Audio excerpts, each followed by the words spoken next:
I'd seen her at the bus stop with her little scarf in the winter time, and she was really cute, so I did actually notice her before I met her the first time. We were meant to meet outside some phone box in the village, and I went up and I was waiting around for Brian, and he didn't turn up, so I went down and walked into the local pub and found him there. I don't remember. You were fond of beer, weren't you? Well, I still am. First time I saw Sarah, and the first time Brian saw Sarah was when she was walking up the aisle. She was a vision, like stunning. I just remember going into the church, and then I just remember Sarah coming up the aisle, and I was amazed. She looked so nice. She's beautiful. If you had to go out and try and match two people together, I don't think you'd find a couple like Brian and Sarah.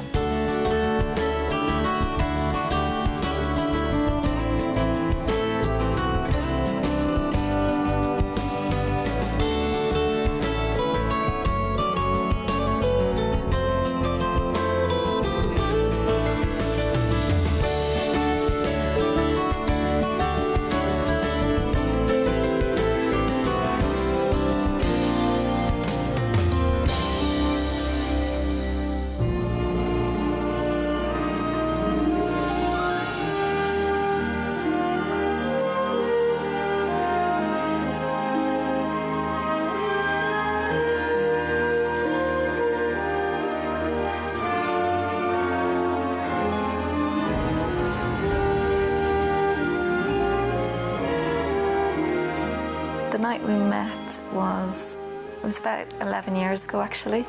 It was in a nightclub, so it was towards the end of the night, and so there was quite a bit of alcohol consumed between both of us, and so it's quite vague as well. But I know Brian actually he got sick on my friend's jacket as well, so that was quite embarrassing.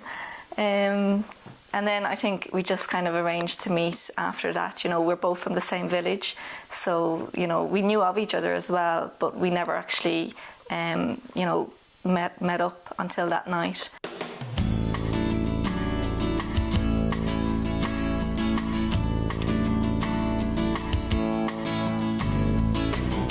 It's strange to see your best friend sort of get on so well with another girl, and kind of like, because you've been together, buddies, doing everything for years, and then all of a sudden you're going, there's a girl involved, so you'll do less together. But it was the same for him, because I was with a girl at the time as well, and we were only both sort of new to the sort of thing.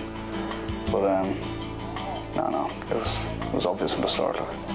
I was 17, so I was doing my leaving cert. So I'd be getting the bus to school, and I remember one occasion we're actually on the way to school, and I was standing because the bus was quite full, and I remember seeing this. It was spilling rain. I remember seeing this guy at the side of the road, about, you know, halfway between my house and the school, and he was broke down, and it was actually Brian, and I was like, oh my God, the poor fella. It was lovely weather like today. Spilling rain. When we were growing up, I suppose, yeah, we all had the aspiration of getting married, you know, in our 20s and all, you know. Sarah had it all planned. Sarah was sorted when she was in school, you know, she did man of her dreams and everything, yeah. I was finished school, I was 19, so I was an apprentice electrician. Before I'd met Brian, I kind of did see him around the village. I knew who he was.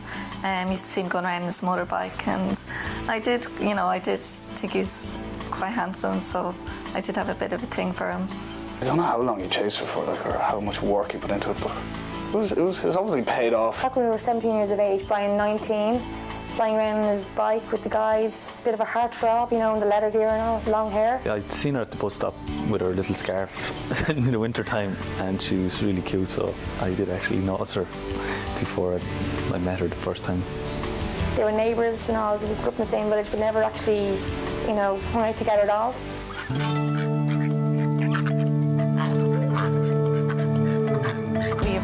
To kind of meet after the first night that we met, and we were meant to meet in I think outside some phone box in the village, and I went up and I was waiting around for Brian, and he didn't turn up, so I went down and walked into the local pub and found him there. I don't remember. You were fond of beer, weren't you? Well, I still am. I was drinking with my brother, yeah, so I think she came over, I got you a drink today. Yeah, that kind of made up for it, maybe. Yeah. And Sarah comes in one day and says, I've met this boy. And I was like, what?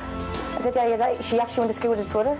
So that's kind of how it kind of started again, so I wasn't very impressed. Well, I didn't know him that well back then, but I got to know him over the years, and absolutely charming guy, lovely guy altogether, yeah. I never thought that Sarah would actually end up being with him for the rest of her life.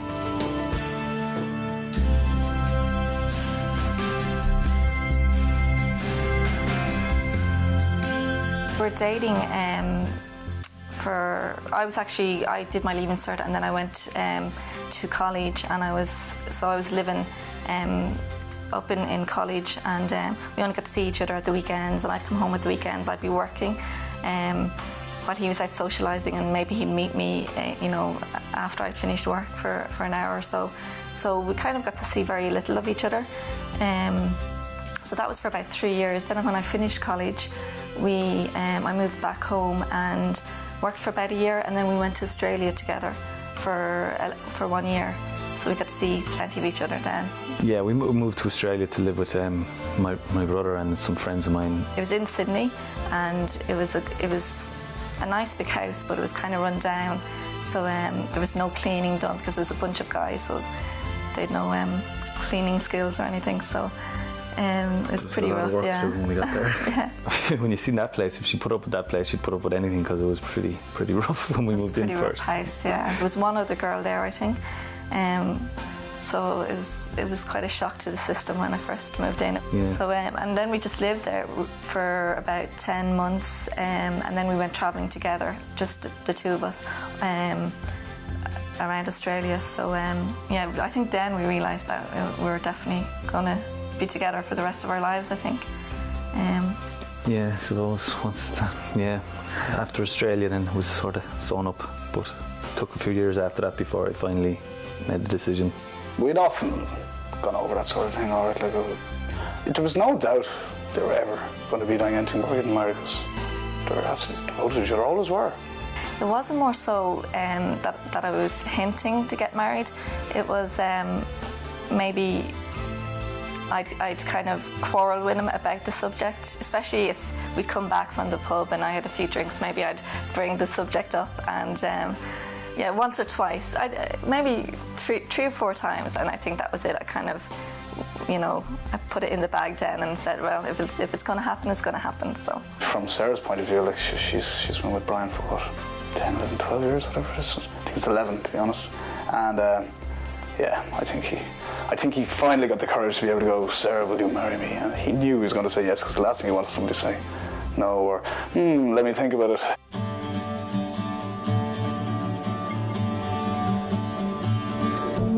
It was sort of gradual, but at one stage then I just said to myself, I'm going to have to sort this out, because I can't string her along forever. So that's when I said we go to Barcelona for a weekend, and I sort of tried to surprise Sarah, but she already knew. I was hoping that we were going to get engaged. We'd been going out for 10 years, so it was quite a long time. We seen some of our friends getting married. So I just thought, and they were maybe together less that time than we were, so I was kind of getting a bit worried. She was incredibly patient for him, but at the same time, I don't know, I think it was the right time. I think he kind of got the hint as well. So we did he booked a weekend in Barcelona, and we went, and I wasn't sure if it was going to be that weekend or not. I was hoping it was going to be, but he popped the question, so thank God. So I was a little bit nervous, because I wasn't 100% sure, but I was pretty sure that she was going to say yes, but there's still always that chance. We went out for dinner, and we got a nice bottle of champagne, and it was a nice restaurant, and I was going to say it at the start, and then it was after the starters, and then it was the main course, and then finally it was the dessert, and the champagne was running out, so I had to actually do it. But it took a lot of courage.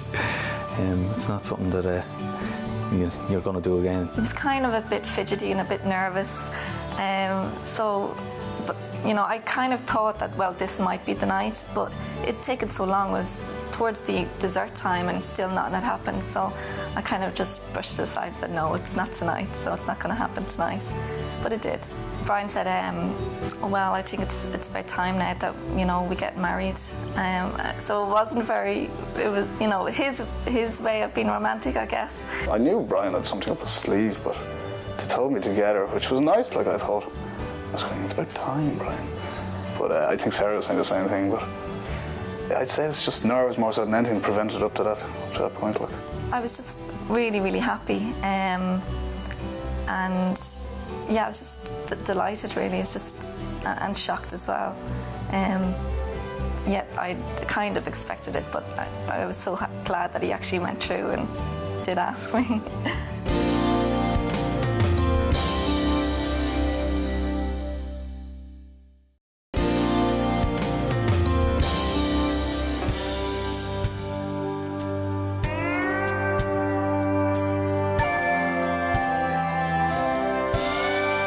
When we arrived back from Barcelona, we didn't tell our family and friends. Well, actually I did. I told one of my friends. But we actually had booked 3 weeks, or we had booked 2 weeks away in Florida. And so we planned to get the ring over there. So that was about a month after Barcelona. So we went over to Florida, got the ring, came back, and then told our family and friends that we were engaged. And I had the ring to show them as well. So. Well, my mum was delighted when she heard, because she was looking forward to a day out, and she said it should have been done years ago. So she was absolutely delighted to find out. My parents, they were just really happy as well. They, you know, Brian was part of the family at that stage, so they were really, really delighted. My sister had just gotten married, so you know, it was great just to plan another big wedding. So my sister and brother both love Brian. They love going out and socialising with him because he's great fun to have a few beers with. And as in, I love going out with Brian's family as well, particularly his 3 sisters. So we go out and have some fun. Brian asked me to be his best man. We were having a drink. We were just after going out, and I think he was just back from New York with Sarah.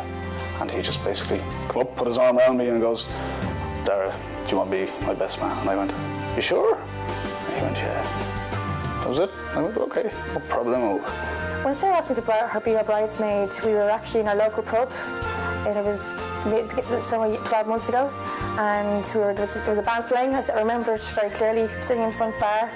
And she sat down beside me. I didn't know what she was going to say to me, but she goes, I'd like to be my bridesmaid, and tears came to my eyes. I cried, very emotional. A lot of people looking at me, but I didn't care.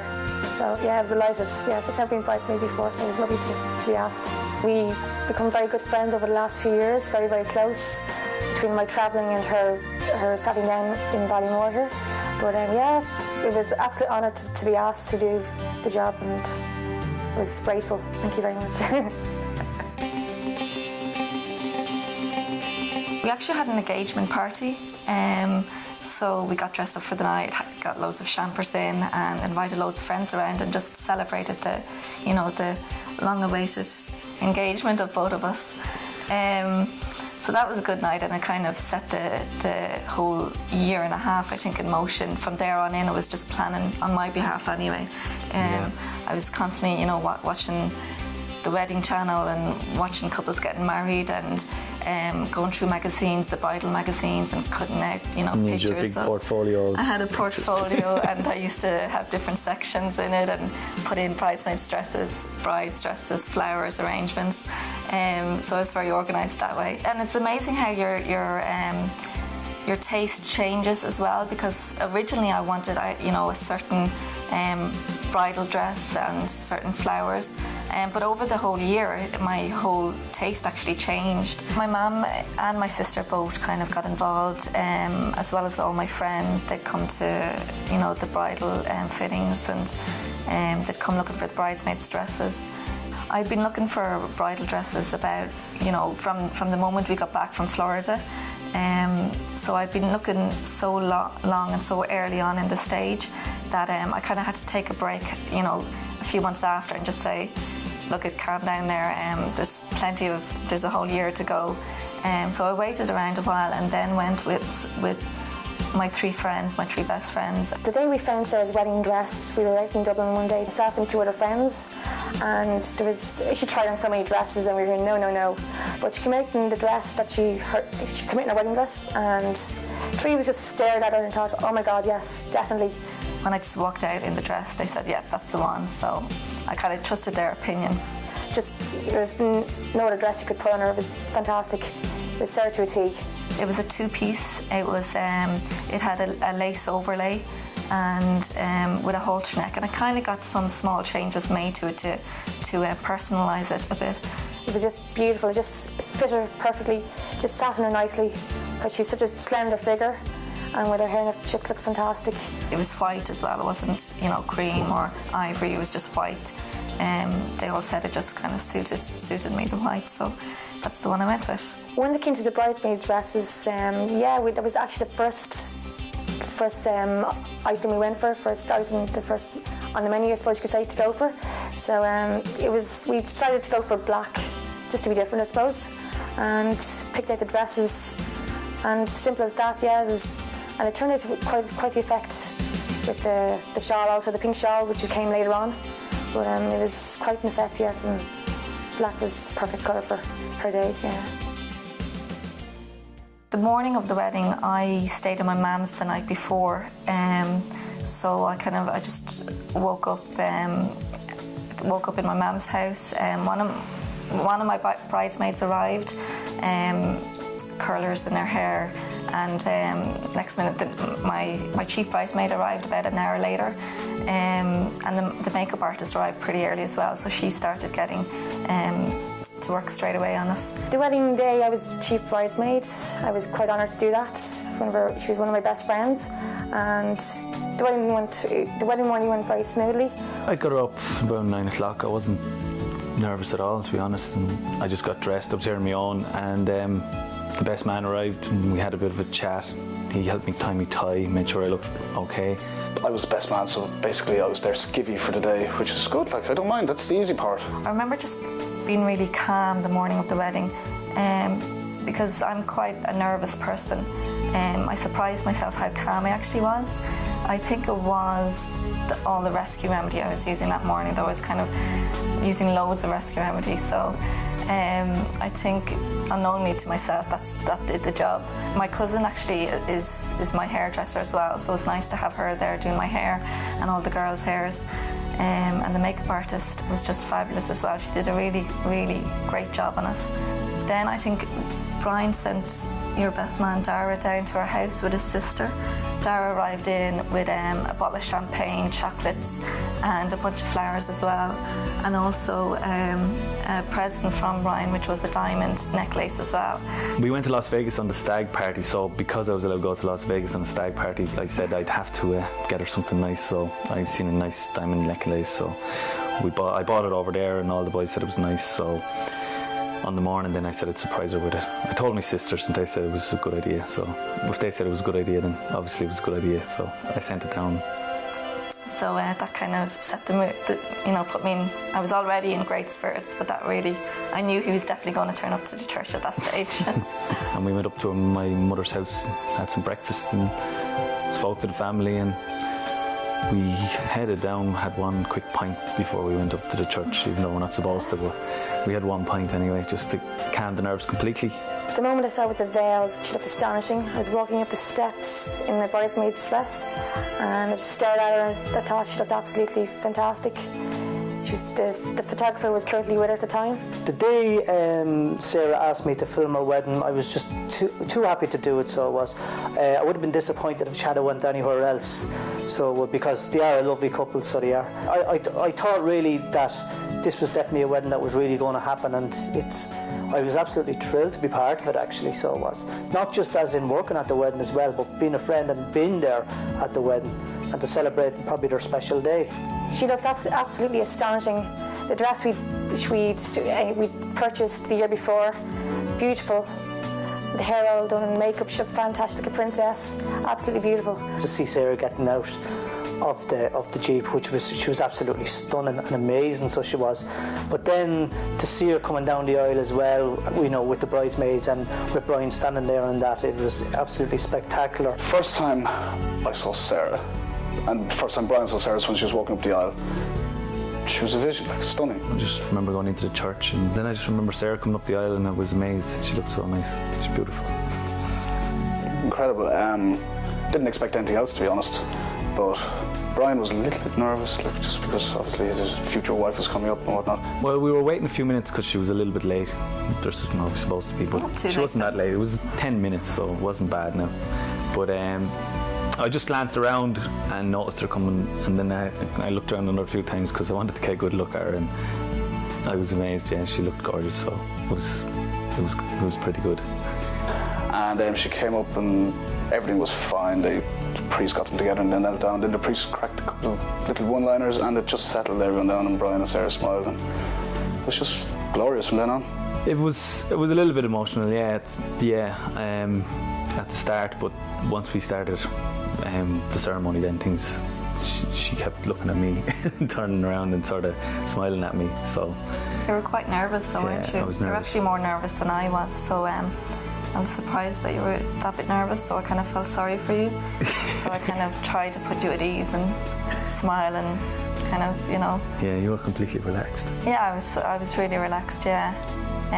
Nerves did hit me as I was just about to walk up the aisle with my dad, and I could feel my heart just thumping. But once I got up to the top of the aisle and saw Brian, I just was totally relaxed. And then we went to the priest, and the priest really relaxed us, wasn't he? He was really good. Yeah, the priest was, he made a few jokes here and there as well, which was great. It really relaxed us. Yeah.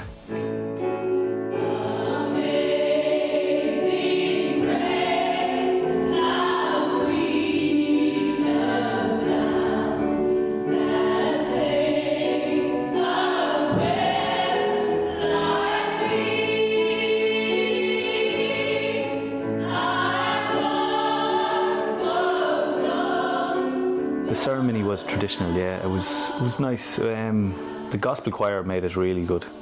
They were amazing, absolutely amazing.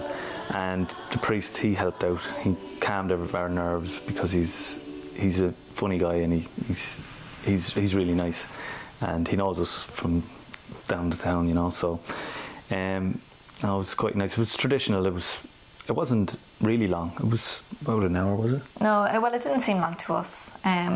It was really, really special. I think it was an hour, but it was, you know, when it's basically your ceremony, so it's really special to both of us. May they be united in love forever through Christ our Lord. Amen.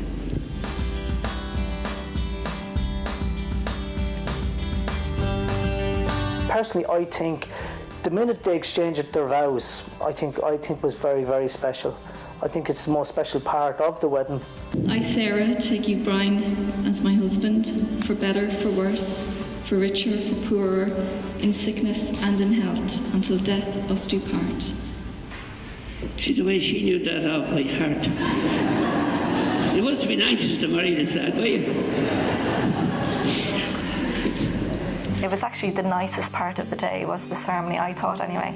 I wasn't looking forward to the ceremony as much as the reception, but it turned out, you know, that the ceremony was really special to me. Watching them say their vows, being right close to them, it was such an experience. It was nice.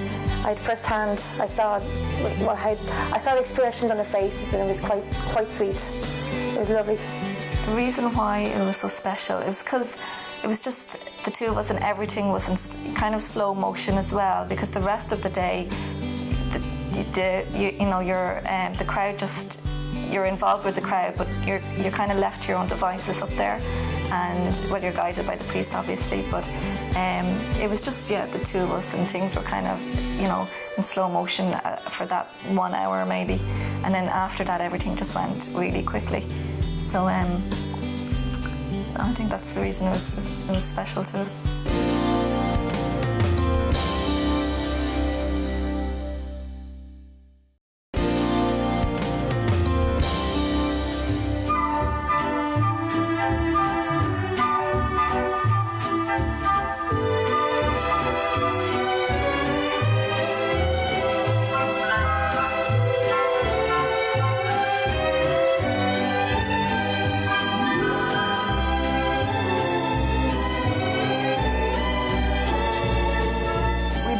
around at venues and we got some brochures. And I heard of Cabra Castle up in Cavan, so we booked an appointment to have a viewing, and we went up on Sunday.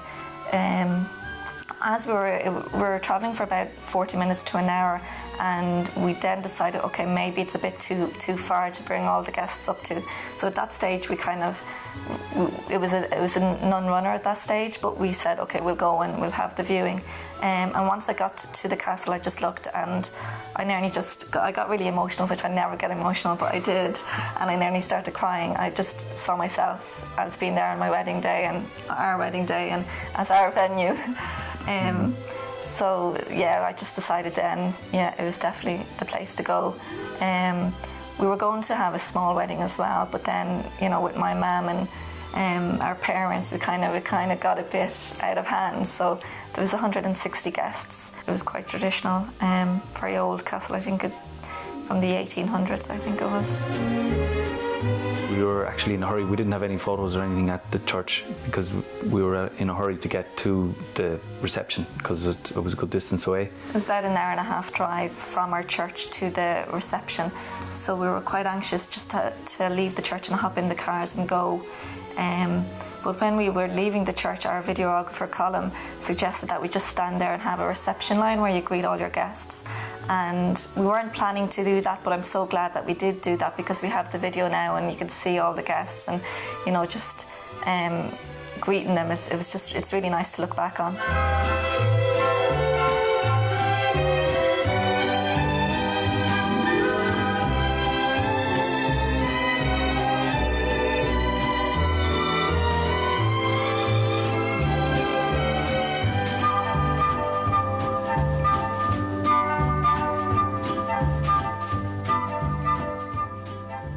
And then we just hopped in the cars, and Brian had a bit of a surprise in store for me then.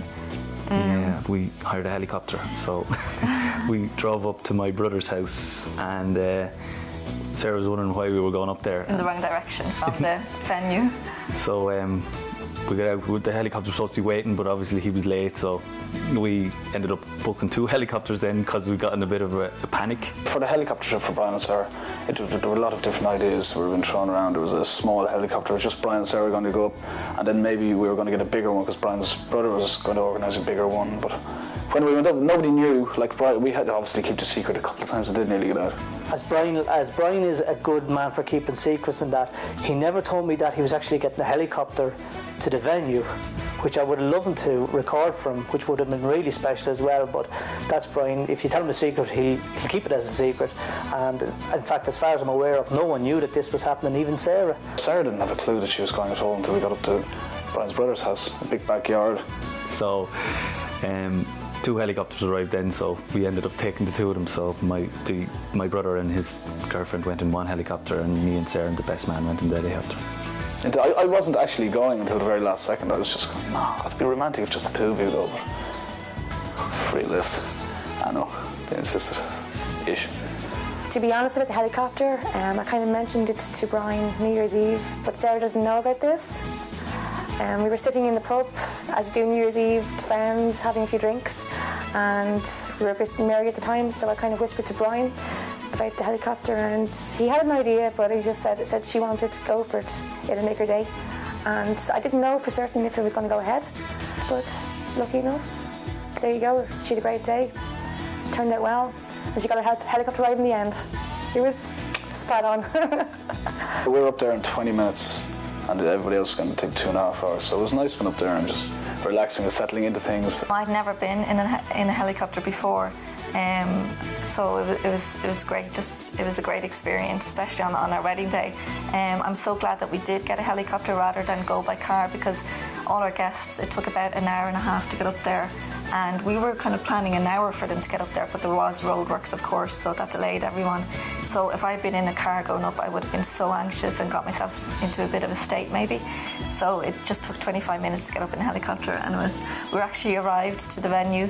It was actually raining as well, and we had arrived in the helipad, and even just snuck in the back door of the reception before even the staff members, they were running out the front door with an umbrella, but we just slipped in the back because it was just spilling rain, and I didn't really mind not being greeted by the whole staff and everything. It was just get in out of the wet. I'd say it was a real treat for Sarah.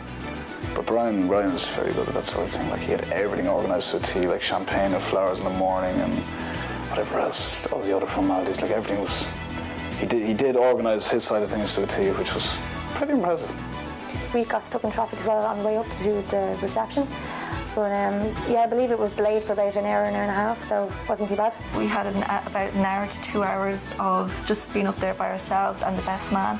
So we were brought into the Gold Room in Carver Castle, which is it's just a beautiful room with loads of antiques, and we just sat down and had some champagne and just had a chat basically about what we did that morning and how nervous we were. And yeah, it was really nice. We got to relax then completely then. When everybody arrived, we were completely chilled out.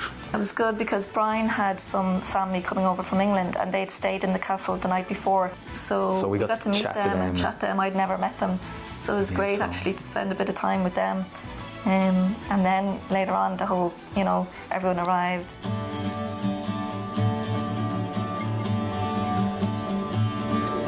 When I did leave here to go to the reception, they were there before me. I was baffled with that. I did ask them, how did you get here so quick? They told me by helicopter. Whenever all the guests arrived, the videographer arrived at the same stage and the photographer. So we started having getting our photos taken.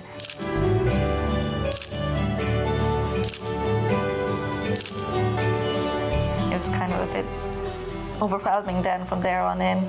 Yeah, well, things went really quick then once all the people started. Yeah, it went really quick, yeah. We went into the champagne reception and the photographer had to come in and started snapping away with his on his camera, unknowingly to myself. So he kind of got some nice ones where I was just chatting with people and really relaxed. And also he got one with myself and my girlfriends, which is really nice to have. That's in my album now as well, so that's really nice to look back on. But once that was over, then I think we had about 15-20 minutes in with the guests before going in for dinner that evening.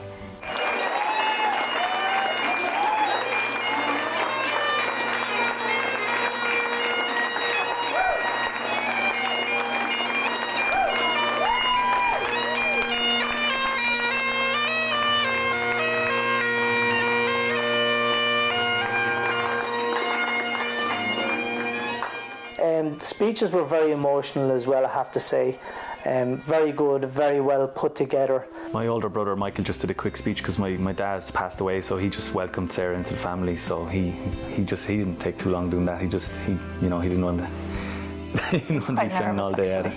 Yeah, he was really nervous. Sarah was looking absolutely stunning this evening, and I'd just like to take this opportunity just to welcome Sarah into the Gill family.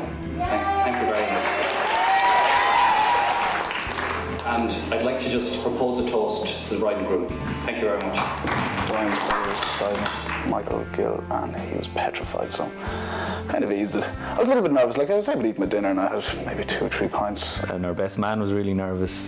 When somebody asks you to be best man, it's a great idea, and then it comes closer to the wedding speech and you're going, oh man, how the hell did I let myself into this? Well, obviously as the best man, I have to speak last. I am not at all comfortable here. This is dreadful. I didn't write a speech. I should have. I wasn't irresponsible about it. Like, I did write speeches in maybe 10 versions and then edited them down, and because certain things you can't be telling people or whatever. Like, just shenanigans over the years. Like, this is probably the usual stuff you hear at a best man speech. We've been together since we were like, we really have. And I know we've only grown a little bit.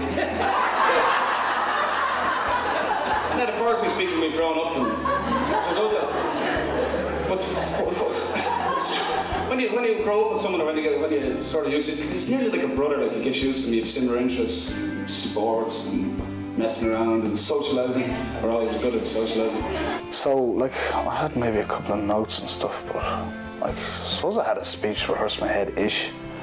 But once you get over the formalities, you're kind of winging it. But I knew it'd be grand because all I had to do was tell the truth. I didn't have to make up anything or anything like that. Like, it was perfect. It's good to have someone that you can call your best friend or one of your best friends, as well as having brothers and sisters and all this. But best friends, it's always different and special, and there's not much else I can really say. The stories can't go near them. 60% of them are, you know, they have to be edited and the other 40% are so hazy that it's not really worth mentioning, but it's only vague. And Sarah's dad was really nervous, so no one really took too long to speeches. It was all very quick, over and done with. I just said a few words. I just thanked Sarah's parents and Sarah's granny and stuff for being nice to me over the years and always welcomed me into the house and stuff. And I just said how beautiful Sarah looked on the day, and that was more or less it. I didn't dilly-dally with it. I'd just like to thank Sarah for turning up today. She looks gorgeous. She really does, doesn't she? She put a huge effort into today. Loads and loads of time and effort, and I was doing very little because I'm a man. I'm not supposed to do stuff. But I'd like to thank Paddy and Breda as well, because they've always been nice to me, and Sarah. They've always been welcomed me into their house for the last 10 years, and they've always been good to me. So that's all I have to say. Thanks a lot. I actually made a speech as well.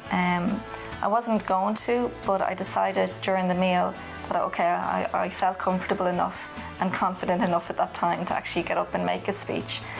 First of all, I'd like to thank everyone for making this long journey here this evening, especially those who turned up late. I know GPS ain't that good. So as everyone was eating their dinner, I was just scribbling down a few notes of what I was going to say. So basically I just got up and I just thanked everyone for making the long journey up there. I thanked my sister as well. She had just had a baby a week before our wedding, and before that she was doing all the running around for me while I was, you know, in work. So that was really helpful. I also thanked Brian's 3 sisters, because one of his sisters, Sarah, is a beautician, so she did my nails and my makeup prior to the big day. I thanked also, I kind of slightly made a half joke about Brian's sister being a psychotherapist, and that we'd avail of her marriage counselling skills in the years to come.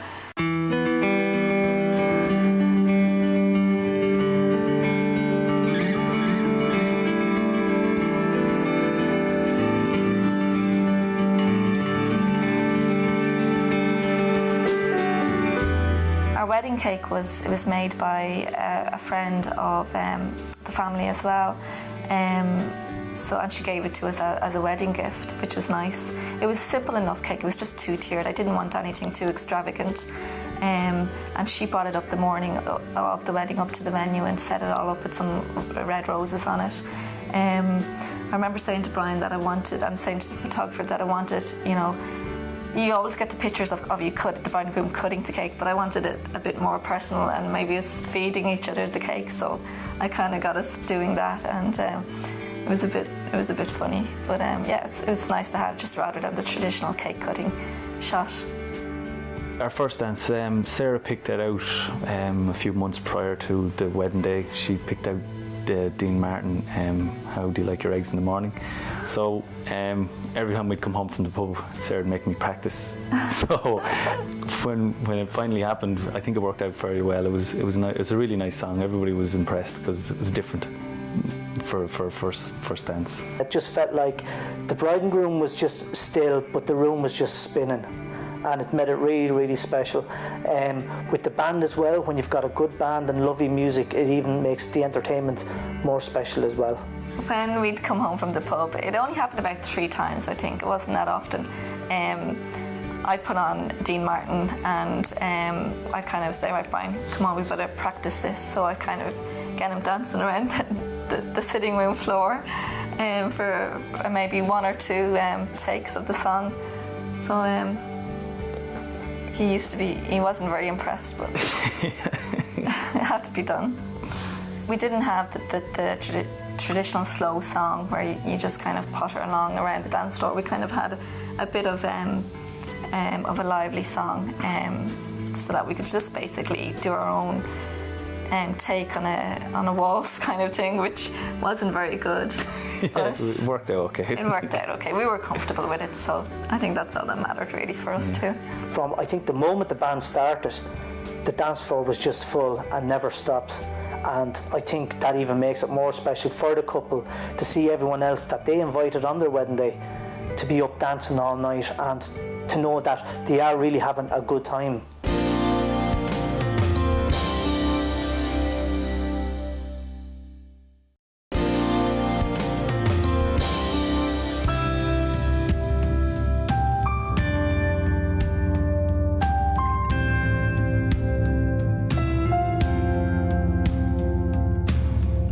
It was such a great day, mingling with people who I knew quite well and who I didn't. Got to know a lot of people well also. The speeches were quite emotional from both ends, and it's just the dancing was fantastic, the band were fantastic. Yeah, it was just a great experience to be where I was at that particular time, yeah, definitely. I know Brian probably wouldn't be the most romantic. Other people's perception of him wouldn't be so romantic, but deep down he is romantic. He's maybe embarrassed to show it or not, but that day he really, really did show it. Like, from all the gestures in the morning, from his nervousness and his the way he got through the wedding, the helicopter afterwards, the way Brian and Sarah got up during the wedding to make a little speech for themselves, which wasn't planned or anything like that. Like, and I don't know. You could see the devotion that day, and it was evident, like very evident. The whole day it was fabulous. It was probably the best day of our life so far, anyway. Yeah. I'm sure we will have a lot more better to come as well when we have children, maybe. But yeah, so far it has been the best day of our lives. We stayed at the castle the night of the wedding, and we decided that we'd stay the following night as well. With some of our close family and friends. So I think there was about 20 of us the following night. So we just had a really relaxed day the next day. We got up quite early to see our guests off, because I felt that we had to do that. And we just kind of had a few drinks during the day, went for a nice meal, and just, it was really relaxed with our friends and family. And a lot calmer than the previous day as well.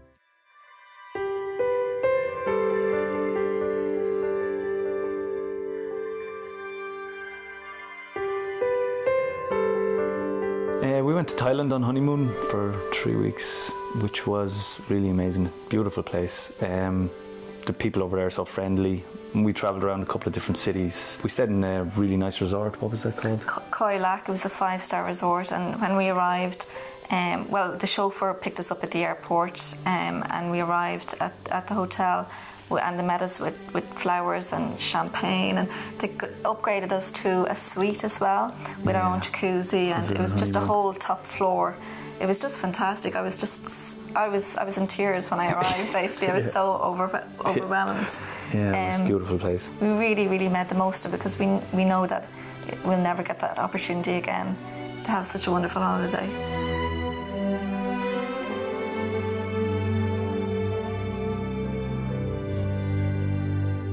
For their future, maybe down the road, maybe kids, it'd be nice to see little small ones like Brian and Sarah eventually running around a little village like this. They want the same things, probably kids, I'm not sure, a big house. Where they live is a small village, and everyone gets to know everyone really quick in that, and it's nice to have friends like Brian and Sarah living in a little village in Ireland like this. We're planning on building a house up near my parents' home place, just a nice dormer bungalow in the country, and living there for the rest of our lives, really. Yeah, well, can't wait until I get into the whole decorating mode. I don't know what to do with myself now that the whole wedding planning is finished, so now I can plan the decor of our house maybe, and then maybe have kiddies. 1 or 2, I think. That's about it, I think. Yeah. You're lucky to get 1 or 2 out of me. Brian and Sarah together, yeah, perfect. it's unbelievable. Like they're like a pair of twins, or a partnership. Like As a couple, before the wedding, as in being engaged to one another, and now as husband and wife, yeah, definitely they're one of a kind. Sarah and Brian are perfect for each other in so many ways. They got together when they were in their late teens, and they just got to know each other quite well, so well over the years, that they've just become the best of friends, love each other. They're just a perfect couple. If you had to go out and try and match two people together, I don't think you'd find a couple like Brian and Sarah. Brian's my best friend. I've known him for so long now, and will always, you know, for the rest of my life. So I'm just so glad that I'm going to have him for the rest of my life. So yeah, he's just really the love of my life, my best friend. Yeah, well, yeah, Sarah's my. What would you say? She's like. Sarah's like my baby, I suppose. And she keeps me on the straight and narrow. Keeps me doing what I should be doing, right. And I suppose I love her, so that's just the way it is. as a single person, the way I am now, I would absolutely aspire to be the way they are. Like they're so happy and content, and they've so much of a future ahead of them. It's all ahead of them. They can do what they want. They can go where they want. They can do it all together. Most important. Yeah. I do aspire to have what they have someday. Seeing them together, they're so close, they're one of a kind, and not a lot of people have what they have, and it's quite special. It's lovely. It's much nicer to have a partner in crime than it is to do things on your own, you know, someone to buzz off. I can't imagine my life really without Brian. He's always been there for me, and I know he always will be there for me, and for our future family. So I think I've picked a good one there. Yeah, well, I can't imagine life without Sarah either. Sarah means the world to me. We've been living here in this cottage for a while now, and we're pretty happy, I think, at the moment. So we're doing a bit of a renovation, and we're looking forward to our new house and having a bit more space and maybe some kids. So that's what she means to me. She means a lot. He's the rock in my life, really. He's just always there for me, and I'm sure he's going to make a wonderful father, and he makes a wonderful husband already. So.